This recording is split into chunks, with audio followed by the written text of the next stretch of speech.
Since its beginning on the corner of Furnace and Howard Street in Akron, Goodwill has been dedicated to making a difference. Throughout these 90 years, a lot has changed, but our focus has remained the same. We help people with a hand up and not a hand out to improve their lives through the power of work.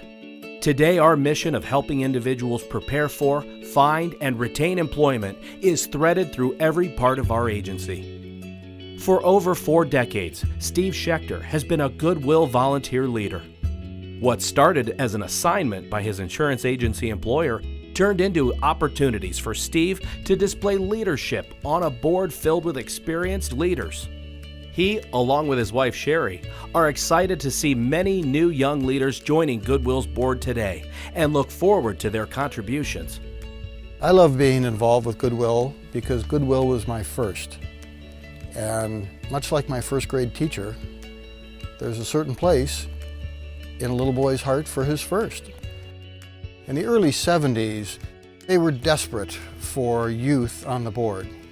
I always imagined that the first 3 young people they asked turned them down, and they finally looked at each other and said, well, how about that kid who handles our insurance? And the next thing you know, I'm on the board at age 24, 25 or something. So I'm surrounded by people that are lawyers and accountants and accomplished business people, corporate leaders, community leaders of one kind or another. And I couldn't help but learn things from them. How to get things done, how to motivate people, and how to solve problems. And some of those things are universal. So they were very valuable lessons, and it was fun learning them.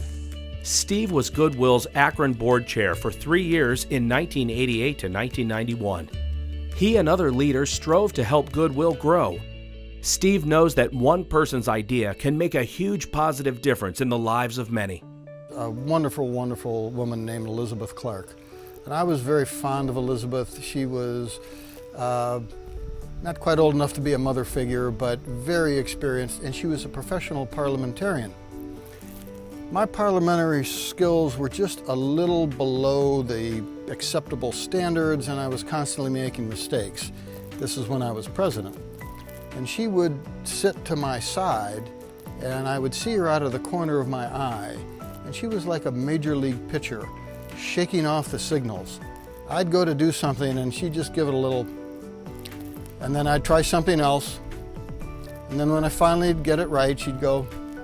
And as a result, those 40-year-old records at Goodwill Industries are in the correct format. Well, Elizabeth Clark really was into that thing that it's what you do quietly and privately that counts. She just happened to mention that every once in a while she would give the store manager at the main store down on Mill Street a $10 bill or a $20 bill, so that if somebody came in the store and they really needed something and they didn't have the money, that it would cover it. Well, I was very taken with that. We had to do something about this to really institutionalize this, which means that an awful lot of people were getting an awful lot of help, all inspired by a little lady who just wanted to help people out of her pocketbook. Today, Elizabeth Clark's dream lives on in a restricted fund that serves more than 2,000 people annually, with about $160,000 in vouchers redeemed at Goodwill stores that are underwritten by local foundation donations and those from community members, including shoppers who round up their purchase at Goodwill to help a neighbor in need.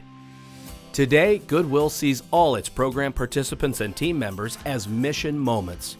Our success was more modest in decades past. So one of the men from whom I learned a lot was a man named Herb Kelly. He ran a machine shop. In one annual meeting, Herb asked the question, how many people did we place this year in competitive employment, not to be confused with the sheltered employment that was created for them at Goodwill? And regrettably, the answer was none. And of course, the numbers today are spectacular. The understanding of barriers to employment is so much broader and deeper today. Steve, along with Cherie, give back to Goodwill and so many others in the community in many ways. In fact, they have supported each other's community service throughout their 33 years of marriage, what they like to call spousal support. What we mean by spousal support is where one or the other of us gets on a board somewhere and then comes home and sometime over dinner says something like, how would you feel about helping me with XYZ, whatever it is. And this time it happened to be that Steve was on the donated goods committee. I was involved in a job that talked a lot about customer service and the way that you handle your customers. So we decided to go on a journey one weekend and see all of the facilities, every one of them. And some things were wonderful and some things needed a little improvement. Took notes and at that point I think I cleaned out every closet I had and maybe some of my friends' closets too. We have a great pool of people that want to give their time and want to do things. I think it's hard for young people to feel like they have something to give. It was never about having a lot to give financially.